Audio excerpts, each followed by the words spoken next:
नमस्कार दोस्तों, आज आप सभी के सामने मैं अपने इस योग धारा के लेक्चर में वीडियो में जो एक क्रम से योग से संबंधित जितनी जो जानकारियाँ होती है वह मैं इस पुस्तक में लिखित जितनी जो बातें हैं उसमें जो चैप्टर वाइज एक एक बातें हैं, टॉपिक वाइज एक एक बातें हैं, उसके अनुसार आप सभी के सामने पेश कर रहा हूँ। ये जो पुस्तक है, जिस पुस्तक का नाम है संपूर्ण योग विद्या, जो कि राजीव जैन त्रिलोक जी के द्वारा लिखा गया है, ये योग की एक सर्वोत्तम पुस्तक है। इसमें योग से संबंधित सभी बातों का एक तरह से समग्र रूप से समावेश किया गया है। इसमें योग से क्या फ़ायदे होंगे, योग को गलत तरीके से करने से क्या नुकसान हो सकते हैं, योग करते समय क्या क्या सावधानियां बरतनी चाहिए, योग वास्तव में है क्या, योग में कितने प्रकार के आसन होते हैं, किन किन आसनों के क्या परिणाम होते हैं, क्या लाभ होते हैं, ध्यान क्या होता है, ध्यान करने की विधि क्या होती है, इन सभी बातों का इसमें समावेश है। मैं आप सभी को इस पुस्तक में लिखित जितने जो टॉपिक्स हैं उन टॉपिक्स का एक क्रम वाइज, यानी एक तरह से देखा जाए तो सीक्वेंस वाइज मैं लेक्चर यहाँ पे बोल सकते हैं, वीडियो बोल सकते हैं, आप सभी के सामने पेश कर रहा हूँ, जिससे आप सभी ये पुस्तक न खरीदते हुए भी इस पुस्तक में लिखी बातों को सुनकर, वीडियो को देखकर और आप लाभान्वित हो सके, यानी लाभ प्राप्त कर सके। तो इस वीडियो में मैंने फ्रेंड्स, इससे पहले वाले वीडियो में मैंने जो भी टॉपिक इस पुस्तक में लिखी जो थी उसको कवर किया है। आज जो है हमारा जो नया टॉपिक है इस पुस्तक का, उस टॉपिक का नाम है आज आधुनिक समय में क्या मेरे दोस्त, आधुनिक समय में योग की क्या महत्ता है। यानी जो टॉपिक है, मेरा टॉपिक का नाम है वर्तमान परिप्रेक्ष्य में योग की आवश्यकता। मतलब अभी के जो समय है, वर्तमान समय, जिस समय में हम सभी देख रहे हैं कि चारों तरफ किस तरह का माहौल बना हुआ है, तो क्या इस परिस्थितियों में योग से अपने आप को कैसे लाभान्वित पहुंचा सकते हैं, कैसे फ़ायदा पहुंचा सकते हैं, योग हमारे जीवन में अभी के समय में क्या क्या परिणाम चमत्कार ला सकता है, इन सभी बातों को अब इसमें देखेंगे। देखिए, मैं अपने से कुछ नहीं बोलूँगा, अदरवाइज आप बोलेंगे कि ये अपना बकवास कर रहा है। इस पुस्तक में लिखित जो भी बातें हैं उन सभी बातों को आपके सामने पेश करूँगा और उसका क्या मतलब निकलता है, उस मतलब पे हम सभी आपस में चर्चा करेंगे। आप कमेंट के थ्रू बोलेंगे, हम अपनी बात सामने रखेंगे। देखिए, तो टॉपिक का नाम है वर्तमान परिप्रेक्ष्य में योग की आवश्यकता। मतलब अभी के समय में, जिस समय में आप सभी जानते हैं कि दुनिया प्रदूषण से किस तरह जूझ रही है, ये सबसे बड़ी चुनौती है अभी के समय की। चुनौती कहने का मतलब है मनुष्य को यदि किसी से लड़ना है तो वह प्रदूषण है, और मनुष्य ही प्रदूषण फैला रहा है। यानी स्वयं से लड़ने का समझिए तो हमें क्या चैलेंज दिया गया है, चुनौती दी गई है। तो भाई स्वयं से लड़कर स्वयं को जीतना, ये योग के माध्यम से ही सफल हो सकता है। मैं बार बार कहता हूँ, योगा से ही होगा। जो करेगा योग उससे दूर रहेगा रोग। तो योग हमारे शरीर में क्या रोगों से क्या करता है, मुक्ति दिलाता है, यदि योग की सही पद्धति को हम अपनाते हैं तो चलिए इस पुस्तक में लिखित एक एक बातों का मैं आप सभी के सामने जो इसमें लिखा गया है उसको रखते हैं और उसका क्या अर्थ निकलता है, इसको आप सभी से शेयर करते हैं, बताते हैं और समझाते हैं। ये देखिए, ये ऐसा सेशन होना चाहिए हम सभी का वीडियो लेक्चर वाला, जो लगे कि हाँ हम सभी आपस में बात कर रहे हैं, यानी एक डिस्कशन का पार्ट होना चाहिए। और आप कमेंट के थ्रू बोलिए और मैं उसके बाद जो भी आपका कमेंट जो अति उत्तम रहेगा, जो वास्तव में लगेगा कि ना इस पे वीडियो में कुछ ना कुछ अगले वीडियो में बोलना चाहिए, वो अवश्य मैं प्रदान करूँगा। तो आपके ऊपर मैं छोड़ देता हूँ इस चैनल के माध्यम से मैं यही बतलाना चाहता हूँ कि जो भी आप लोग भाई देखिए, योग क्या है, अपने शरीर को स्वस्थ रखना है, अपने मन और मस्तिष्क को शार्प बनाए रखना है, तो इसके लिए योग करना है। ये नहीं कि योग करके आप समझिए तो कोई दूसरा काम आपका डिस्टर्ब हो रहा है, नहीं नहीं, योग तो खुद के लिए है। खुद कैसे स्वस्थ रह सकते हैं इसके लिए योग करना है। तो मैं सबसे पहले योग होता क्या है, योग के क्या क्या फायदे हैं, आजकल के समय में योग की पहले से क्या अधिक ज़रूरत है या कम ज़रूरत है, इन सभी बातों को आपके सामने रख रहा हूँ। और धीरे धीरे इस पुस्तक में जो लिखी बातें हैं वो आपके सामने पेश कर दूंगा। और उसके बाद जो आसन होते हैं, जो प्राणायाम होते हैं, जो ध्यान की विधियाँ होती हैं, इन सभी विधियों को आप सभी के सामने प्रैक्टिकली मैं करके दिखाऊंगा। तो फ्रेंड्स शुरू करते हैं। देखिए इसमें लिखा गया है, पहले की अपेक्षा आज योग की अधिक आवश्यकता है। मतलब पहले तो योग की ज़रूरत थी ही, जितने जो हमारे गुरु जो लोग थे, वैदिक गुरु हमारे यहाँ, जो आप ये भी समझ सकते, बहुत चीज़ें सोचना चाहिए, देखना चाहिए। जो प्राचीन भारत था, मध्यकालीन भारत था, वहाँ गुरु शिष्य की परंपरा थी, जो एक बरगद के पेड़ के नीचे बैठकर और सभी शिक्षा ग्रहण करते थे, और साथ ही साथ सुबह सुबह वहाँ पे प्रार्थना और एक्सरसाइज भी करवाया जाता था। तो आप सोच सकते हैं ये जो प्रार्थना है ये सभी योगा का पार्ट है। और कहाँ पे पढ़ाया जाता था? बरगद के पेड़ के नीचे। और चूंकि हम सभी जानते हैं यही तो वैज्ञानिकता है भारतीय संस्कृति की, बरगद के पेड़ के नीचे या पीपल के पेड़ के नीचे कहने का मेन मतलब यह है कि चूंकि बरगद और पीपल सबसे ज़्यादा छाया भी देता है और साथ ही साथ ऑक्सीजन भी भरपूर मात्रा में प्रदान करता है। और जब स्टूडेंट्स, विद्यार्थी गुरु के समीप उस बरगद के पेड़ के नीचे बैठकर पढ़ाई करता था, तो जितनी जो बातें हैं वह चूँकि शुद्ध ऑक्सीजन है, ऑक्सीजन की वहाँ पे प्रचुरता है, भरपूर ऑक्सीजन मिल रहा है, तो वहाँ मस्तिष्क जो होगा वो आपका वो अच्छे तरीके से काम करेगा और शार्प होगा। क्योंकि हम सभी को जीवन जीने के लिए जो प्राणवायु है वो ऑक्सीजन ही है। तो ऑक्सीजन वहाँ पे भरपूर मात्रा में उपलब्ध है, खूब भरा पड़ा है। तो क्या आपको वहाँ पे जो भी चीज़ सीखेंगे वह जल्दी जल्दी याद नहीं होगा और आपके शरीर को सकारात्मक ऊर्जा प्रदान नहीं करेगा। तो ये वैज्ञानिकता है कि बरगद के पेड़ के नीचे ही क्यों? क्योंकि बरगद का पेड़ सबसे ज़्यादा छाया देता है। देखिए पंचायत भी होता था तो बरगद के पेड़ के नीचे, पंच परमेश्वर में भी बताया गया बरगद के पेड़ के नीचे, जो कि मुंशी प्रेमचंद द्वारा लिखित है। उसमें ये मतलब उससे निकलता है कि बरगद के पेड़ के नीचे पंचायत भी कीजिएगा तो चूंकि वहाँ पे ऑक्सीजन का संचार होता रहेगा लगातार, तो सकारात्मक ऊर्जा से भरा आपका मन और मस्तिष्क, आपका शरीर जो पंचायत है वह सही पंचायत करेगा, कभी अन्याय वाला नहीं करेगा, अन्याय वाला पंचायत नहीं करेगा, बल्कि वहाँ पे न्याय का जो उचित प्रक्रिया होता है उस प्रक्रिया के द्वारा सही न्याय दिलाएगा, यानी इंसाफ दिला कर रहेगा। तो ये वजह था, ये वैज्ञानिकता थी। और आज देखिए हर चीज़ें बदल चुकी है।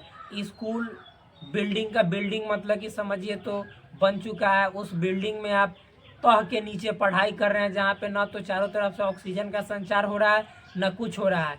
तो क्या अभी के समय में ज़्यादा ज़रूरी है योग कि उस समय में ज़्यादा ज़रूरी था? मुझे तो यही लगता है कि अभी के समय में नितांत आवश्यक है। योग इतना अधिक जरूरी है अभी के समय में जितना अधिक खाना भी नहीं जरूरी है। क्योंकि खाना अगर जो आप खाएंगे और खाना का सही से पाचन नहीं होगा तो आप रोग से ग्रसित हो जाएंगे और अपने इस सुंदर जीवन का आप मतलब अपने इस समझिए तो एक अद्भुत जो जीवन है, जीवन की यात्रा है, इस जीवन की यात्रा का सही से लाभ नहीं उठा पाइएगा। इसीलिए उससे भी ज़्यादा जरूरी अभी के समय में योग है। देखिए अगली जो बात है, तो मैं इसी तरह से एक एक टॉपिक, जो एक एक लाइन है, जो एक एक सेंटेंस है, वाक्य है, उस पर हम चर्चा हम और आप मिलके करेंगे, जिससे जो इसमें लिखी बातें हैं वो हम सभी को ज़्यादा से ज़्यादा समझ में आ सके। अगला बात क्या है मेरे दोस्त? पहले पर्यावरण, वातावरण, खान पान, रहन सहन सभी कुछ आज की अपेक्षा बहुत ही प्राकृतिक था, परंतु आज दूषित वातावरण, प्रदूषित पर्यावरण, फास्ट फूड एवं डिब्बा बंद भोज्य पदार्थ, विटामिन और प्रोटीन रहित खान पान, बदलता परिवेश और विकृत मानसिकता, इन सभी ने हमारे संपूर्ण स्वास्थ्य को प्रभावित किया। अब इसमें लिखित एक एक बात को मैं आप सभी के सामने पूरी डिटेल में चर्चा करूंगा। देखिए क्या लिखा हुआ है। पहले पर्यावरण, वातावरण, खान पान, रहन सहन सब कुछ आज की अपेक्षा बहुत ही प्राकृतिक था। देखिए कितना अच्छा बात है। यानी पहले और आज के बीच में हम तुलना करें, दोनों के बीच में कंपेयर करें, तो ऐसा हम सभी देख लेते हैं, भांप लेते हैं कि पहले जो था हर चीज प्रकृति से जुड़ा हुआ था। आपको मैंने अभी एग्जाम्पल दिया कि पढ़ाई भी करते थे हम लोग बरगद के पेड़ के नीचे, खुले आकाश में, खुले आसमान तले। कहने का मतलब है कि हम सभी खुले आसमान की साक्षात दर्शन करते थे, सूर्य का दर्शन कर लेते थे। फिर उसके बाद पेड़ पौधों, आसपास की जितनी जो पेड़ पौधों पे आश्रित पक्षी हैं, फिर मतलब कि जो पर्यावरण में जो भी जीवन जीते हैं, उन सभी का साक्षात दर्शन करते थे और वहाँ से बहुत चीज़ें अपने जीवन में सीखते थे और साथ ही साथ उन चीज़ों को प्रैक्टिकली देखते थे, जिससे मानव जो है अपने जीवन को सुंदर तरीके से जीने का जो मार्ग था वो उस पर चल सकता था। उस चीज़ को, प्रकृति के एक एक चीज़ों को देख देख कर। अभी देखिए जहाँ पे हम रह रहे हैं, जहाँ पे अपना वीडियो बना रहे हैं, वहाँ पे भी चिड़ियों की जो निराली, जो अद्भुत, जो एक तरह से देखा जाए तो सजीला जो चहक है, वो समझिए तो फूलों की खुशबू से ज़्यादा उसकी चहक में महक है।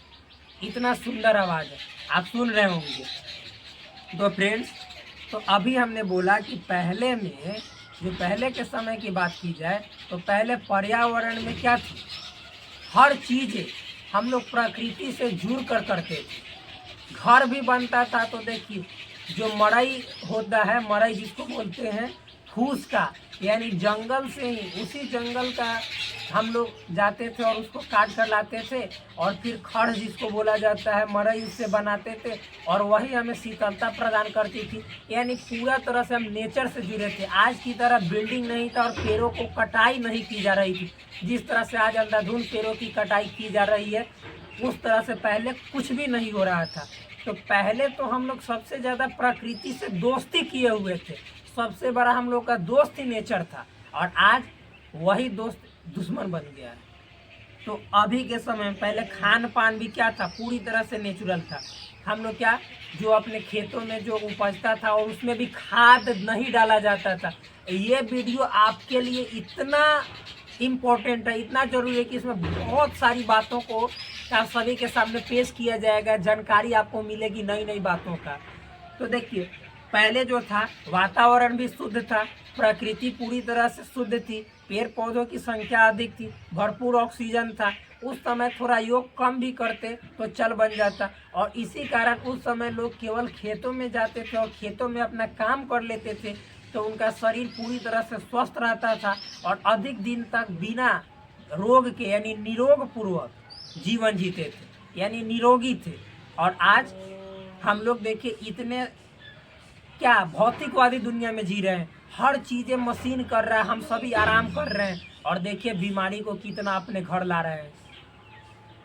तो उस समय खान पान यानी बिना खाद वाला, बिना जो फर्टिलाइजर वाला, जो नेचुरल फर्टिलाइजर था, गोबर था, मल मूत्र था, कचरा था। जैसे कचरा क्या, घर का जो एक तरह से देखा जाए अपशिष्ट था, अपशिष्ट करने का मतलब कचरा, वो भी जैविक कचरा। जैसे घर में जो छिलके होते हैं, जो फिर साग सब्जियां होती हैं, उन सभी को एक जगह रख देते थे, धीरे धीरे वो खाद में बदल जाता था और वो पेड़ पौधों में बहुत अधिक क्या करता था, पौष्टिकता लाता था। तो इस तरह से हम लोग खेती करते थे, उसका जो उस खेती से उपजता था फसल, उसका भोजन के रूप में इस्तेमाल करते थे और वह 100% पौष्टिकता यानी न्यूट्रिशंस, विटामिन, प्रोटीन से भरा पड़ा था और वह हमारे शरीर को बहुत अधिक ऊर्जा देता था। लेकिन आज हर चीज़ें देखिए केमिकल, कितना फर्टिलाइजर यूज किया जाता है, मतलब कि कीड़ा को मारने के लिए पीरकनाशी, पेस्टिसाइड्स का यूज किया जाता है। फिर उसके बाद खाद भी डालते हैं, यूरिया, डीएपी, ये सभी चीज़ें क्या है, पूरी तरह से क्या केमिकल चीज़ों से बनी हुई है, जो हमारे शरीर में धीरे धीरे, आप लोग पढ़े होंगे बायो एक्यूमुलेशन, जाकर संचित हो रही है और उसी से हम सभी बीमार हो रहे हैं। कैंसर सबसे ज़्यादा हो रहा है लोगों में। और इस समय जब हम लोग योग पे ध्यान नहीं देंगे तब कब देंगे? यही सबसे अधिक जरूरी बात है। और सुनिए, रहन सहन, पहले क्या रहन सहन भी बहुत सात्विक था। सात्विक मतलब एक तरह से बोला जाए तो प्रकृति से जुड़ा हुआ था, सही था। आज देखिए रहन सहन, न सोने का सही समय फिक्स है, न जगने का सही समय फिक्स है। शहरों में तो सोने के लिए जगने के लिए पता ही नहीं चलेगा कब दिन हुआ कब रात हुआ। उस सब वहाँ पे तो हमेशा दिन ही लगा रहता है। तो जब इन सब परिस्थितियों में, गंभीर परिस्थितियों में आप योग को अपने जीवन में नहीं अपनाइएगा तब फिर कब अपनाइएगा? इस जो प्राचीन, जो हमारी एक तरह से वैज्ञानिक संस्कृति है, उस संस्कृति का जो सबसे अमूल्य विभूति है, एक तरह से अमूल्य निधि है जो योग है, उस योग को आप कब पुनर्जीवित कीजिएगा? कब आपका टाइम आएगा? इन सभी पे विचार करना अति आवश्यक है। आप अपने अपने घर पे अवश्य इन मुद्दों पे विचार कीजिएगा मेरे दोस्त। तो आगे देखिए, फिर सब कुछ आज की अपेक्षा बहुत ही प्राकृतिक था। पहले रहन सहन, खान पान, प्राकृतिक जो वातावरण था, वो सब चीज़ आज की तुलना में बहुत ही 1000% अच्छा था। आज के समय की तुलना में 100% तो बहुत कम होता है, 1000%, 1000 भी नहीं कहिए, 1,00,000% अच्छा था। इसीलिए तो आज हम लोग देखते हैं कि जो हमारे, अब तो मतलब कि हमारे दादा भी इस कल्चर के हो गए हैं, लेकिन हमारे दादा के जो बाबूजी लोग थे, वो दादा खुद कहते हैं कि हमारे पिताजी मतलब 100-100 साल, 90-90-100 साल इस तरह से जीते थे जैसे उस समय ना तो डॉक्टर का विकास हुआ था, हम सचमुच बोल रहे हैं, ना डॉक्टर में जो दवाई खाना होता है उसका विकास हुआ था। मतलब अपने आप लोग जो प्राकृतिक जो जड़ी बूटियाँ थी उसको भांग पीस के, फिर मतलब कि जैसे जो यहाँ पे इधर उधर पनपता है उसको देखकर वो लोग अपना नेचुरल एक तरह से उपचार कर लेते थे। हम लोग को तो आज पहचान भी नहीं आता है, लेकिन हाँ, मैं आप सभी को आयुर्वेद की भी जानकारी इस चैनल के माध्यम से प्रदान करूँगा, अवश्य प्रदान करूँगा। तो वे सभी उन जड़ी बूटियों को पहचान कर अपने रोग का निदान कर लेते थे। और जब अंग्रेज आए तब हमारे देश में तरह तरह की बीमारियां आने लगी और भूखमरी पनपने लगा। उससे पहले ऐसा नहीं होता था। ये सब एक तरह से सीखी सिखाई झूठ मतलब कि फैलाई गई है, जानी समझी सूझी बूझी, क्या बोल सकते हैं इसको, कि सोची समझी ये साजिश है भारत को पूरी तरह से ना नकारात्मकता की ओर, ब्लेम करने की ओर, मतलब कि पूरी तरह से समझिए तो इसको अशिक्षित, अनपढ़, अवैज्ञानिक साबित करने का ये सोची समझी साजिश है। जो बोला गया कि भारत में इतने लोगों की मौत होती थी, वो सब अंग्रेज के कारण होती थी। तो अंग्रेज ऐसी ऐसी नीतियां अपनाती थी जिसके कारण हमारे देश में बहुत लोग बिना खाए, खुद भोजन तो फसल उपजाते थे लेकिन खुद फसल नहीं रख पाते थे, खा नहीं पाते थे। आप देखिएगा, समझ में आया? इतना काम करवाते थे, भोजन नहीं मिलता था, लोग मरेंगे नहीं तो क्या करेंगे? विदेश से आते थे, तरह तरह के केमिकल वहाँ पे बनाते थे और फिर उसके बाद हम लोग के देश में आते थे और बीमारियाँ फैलाते थे। और हम लोग को कहते थे कि ये लोग अवैज्ञानिक है। मतलब अवैज्ञानिक होने के कारण ही तुम लोग इतने दिन तक राज करे, फिर भी भारत की कुछ नहीं बिगाड़ सके। यहाँ का धन संपदा अभी भी वैभव उसी तरह से है जैसे पहले था। लेकिन आज हम सभी की गलत नीतियों के कारण, अंग्रेज द्वारा बनाई गई नीतियों के कारण, उस पर चलने के कारण हम लोग पिछड़ रहे हैं। वरना जो भारतीय संस्कृति थी, चूँकि हम लोग का वातावरण, पर्यावरण, भूगोल हम लोग के अकॉर्डिंग बनाया गया था और हम लोग आज अंग्रेज की नीतियों का पालन कर रहे हैं, तो हम लोग तो नीचे जाएंगे ही, पिछड़ जाएंगे ही। इसीलिए हम सभी को अपने जलवायु के अकॉर्डिंग, अपने जलवायु के अनुसार खुद की नीतियाँ बनानी चाहिए और खुद के देश का फिर से विकास करना चाहिए जैसे पहले था। चाइना आज क्यों आगे है? क्योंकि चाइना अपने नीतियों का विकास खुद के जलवायु के अकॉर्डिंग करती है।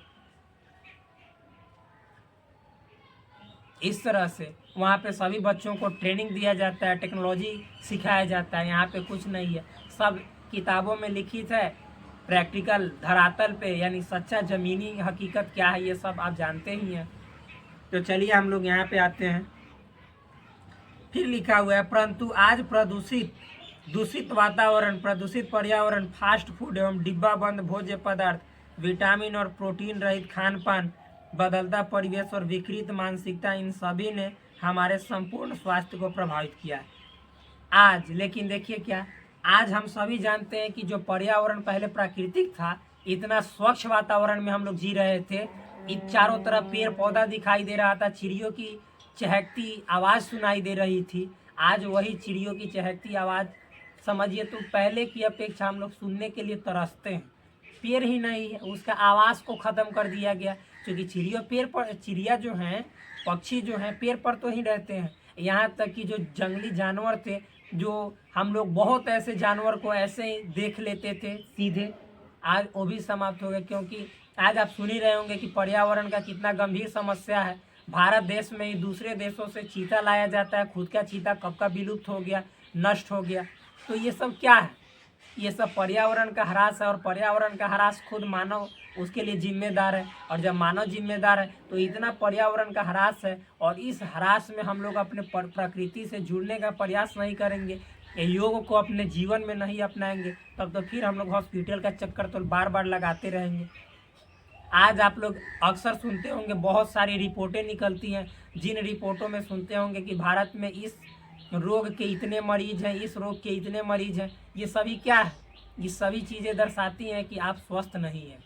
आप स्वस्थ तभी हो सकते हैं जब आप अपने जीवन में प्रतिदिन योग करेंगे, ज़्यादा से ज़्यादा नहीं तो कम से कम आधे घंटे या 25 मिनट अगर अपने जीवन में योग को सही तरीके से कर लेते हैं, तो आप जीवन को इस तरह से सुंदर, सजीला, सरल बना सकते हैं, और अपने आप को निरोगी रख सकते हैं कि आपको किसी भी डॉक्टर की ज़रूरत नहीं पड़ेगी। बल्कि डॉक्टर खुद आपसे पूछेंगे कि आप क्या अपने जीवन में करते हैं जिसके कारण इतने हेल्दी और फिट नज़र आ रहे हैं। तो इन सभी बातों का आपको रखना होगा ध्यान, इसीलिए हम बढ़ाते हैं अपना आगे का काम। यहाँ पे देखते हैं, चलिए तो नेक्स्ट है, आजकल का भोजन भी देखिए ना, तो उसमें कोई पौष्टिकता है। बर्गर खाते हैं, फिर पिज़्ज़ा खाते हैं, चीज़ा खाते हैं, ये सभी क्या है? इसमें ना तो कोई विटामिन है, ना कोई प्रोटीन है, ना कोई मिनरल्स है, कुछ भी नहीं है।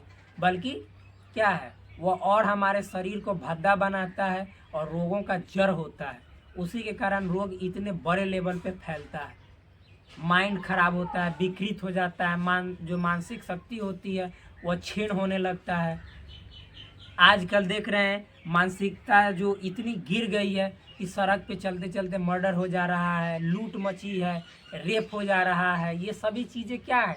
गलत माइंड, गलत जो टेंडेंसी है मस्तिष्क का, उसी का तो आप सभी के सामने ये जीता जागता उदाहरण है।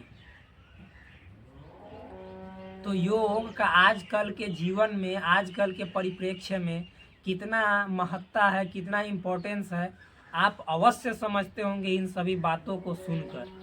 आगे देखिए, फिर उसके बाद खान पान तो जानते ही है कैसा है, परिवेश चारों तरफ का माहौल कैसा हो चुका है, समाज को समाज से मतलब नहीं है, अपनों को अपनों से मतलब नहीं है, पैसों की होड़ मची हुई है।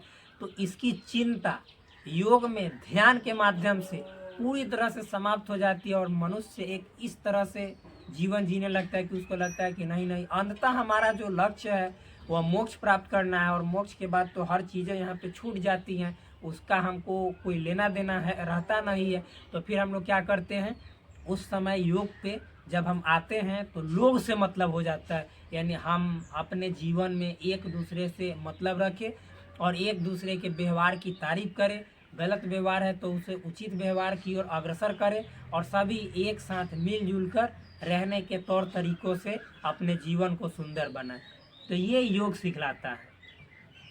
आगे देखिए, फिर इसमें लिखा गया है, आज वैज्ञानिकों ने जहां कई सुविधाएं प्रदान की है, वहीं उनके विपरीत प्रभाव ने हमारे स्वास्थ्य को नकारात्मकता प्रदान की है। हम सभी ये मानते हैं, ये जान रहे हैं, देख रहे हैं, अपने जीवन में उसका इस्तेमाल भी कर रहे हैं कि जो वैज्ञानिक लोग हैं, जो साइंटिस्ट लोग हैं, जो हमारे बीच से ही निकलते हैं, उन्होंने जीवन को आसान बनाने के लिए क्या किए? बहुत ऐसी आविष्कार हैं, बहुत ऐसी खोज हैं जो हम सभी के सामने रख दिए, लेकिन हम सभी उन खोजों का सदुपयोग करने के बजाय ज़्यादा से ज़्यादा दुरुपयोग कर रहे हैं। मशीन बना, मशीन किस लिए बना भाई? मशीन किस लिए बना? आप सोच सकते हैं, मशीन बनाने का मेन वजह ये था कि आप मशीन से उतना काम लो जितना कि आप खुद जैसे लोगों की आवश्यकता की पूर्ति के लिए नहीं कर रहे हो, तो लोगों की आवश्यकता की पूर्ति के लिए उस मशीन का मदद लेकर आप लोगों की आवश्यकता की पूर्ति करो। लेकिन आज हम लोग मशीन को एक तरह से समझिए तो लोगों की आवश्यकता नहीं, बल्कि इतना मटेरियल बना कर रख दे रहे हैं, स्टॉक कर दे रहे हैं कि उस मशीन की समझिए तो एक तरह से इज्जत डाउन हो रही है। उस मशीन को उसके लिए नहीं बनाया गया था, बल्कि मानवीय जो आवश्यकता है उन आवश्यकताओं को पूरा कर दे, उसके बाद उस मशीन को एक तरह से शांत कर दे। लेकिन अभी नहीं, देखिए रात दिन हर फैक्ट्री में मशीन का यूटिलाइजेशन होते रहता है। प्रदूषण कितना मात्रा में फैल रहा है, इससे कंपनी को, मशीन को कोई लेना देना नहीं है। अंततः हम सभी चीज़ें घूम कर देखिए नुकसान ही करने की ओर ले जा रहे हैं। आजकल जो नदियां हैं, जो पेड़ पौधे कटे हैं, उससे नदियां जो प्रदूषित हो रही हैं, चारों तरफ सुन रहे होंगे नदियों में जितना जो शहर का कचरा है वो मतलब कि बिना निस्तारण के, बिना उपचार किए हुए उसकी कचरा को उसमें बहा दिया जा रहा है। तो नदियाँ पूरी तरह से प्रदूषित हो गई है। नदियों में रहने वाला जो जलीय जीव जंतु है वह धीरे धीरे नष्ट होने के कगार पे आ गए हैं। तो ये सभी क्या है, ये मशीन का ही तो परिणाम है। तो क्या मशीन का ये दुरुपयोग नहीं है तो क्या है, सदुपयोग है। मशीन उतना आप यूज करो जितना कि काम हो सके, चल सके, जितना आपके लिए मतलब ज़रूरत हो। आप ज़रूरत से ज़्यादा अति सर्वत्र वर्ज्यते, ये कहानी सुने होंगे, ये बात सुने होंगे। जहाँ पे कोई भी चीज़ में अति हो जाता है वह बेकार हो जाता है। ये बात हमेशा याद रखना चाहिए हम सभी मानव को। लेकिन क्या कीजिएगा, हम सभी अगर एक एक चाहेंगे तो एक पूरी दुनिया को बदल सकते हैं, बशर्ते आपको अपने आप में परिवर्तन लाने की ज़रूरत है, बदलाव लाने की ज़रूरत है। आप जगिएगा तभी लोग जगेंगे, आप सोए रहिएगा तो लोग भी सोए रहेंगे। अपने आप को जगाइए, तब सबसे पहली बात होगी कि हाँ हमने कुछ काम किया है, अपने आप को जगाया है। आपको देखकर दूसरा खुद ब खुद जग जाएगा। आगे देखिए इसमें क्या है वो आप सभी के सामने मैं अब बतला रहा हूँ। इसमें आगे भी क्या है, इन सभी बातों के कारण आज योग शिक्षा की बहुत अधिक आवश्यकता है। तो आप समझ गए होंगे कि जितनी जो बातें हमने अभी रखी है, तो इन सभी बातों को ध्यान में रखते हुए योग की महत्ता को आप स्वीकार कर रहे हैं अथवा नहीं कर रहे हैं, कमेंट में ज़रूर बताइएगा। योग की महत्ता को स्वीकार करना पड़ेगा, बहुत ही ज़रूरी है योग हमारे जीवन में आज के आधुनिक समय में। आगे देखिए, क्योंकि योग द्वारा हम मात्र वर्तमान पीढ़ी को ही नहीं, आने वाली पीढ़ियों को भी सही सोच एवं सच्चा मार्गदर्शन दे सकते हैं। योग के माध्यम से हम केवल अभी के पीढ़ी को, अभी के जेनरेशन को ही सही नहीं कर सकते, बल्कि आने वाली जो पीढ़ी है उसको भी स्वस्थ रख सकते हैं, उसको भी जो उसकी मानसिक शक्ति है उसका सदुपयोग कर सकते हैं और बहुत ऊंचाइयों पर जा सकते हैं और खुद को ले जा सकते हैं। तो फ्रेंड्स, आज के वीडियो में बस इतना ही। फिर अगले वीडियो में हम अगले एक नए टॉपिक के साथ आप सभी के सामने हाजिर होंगे। तब तक के लिए धन्यवाद।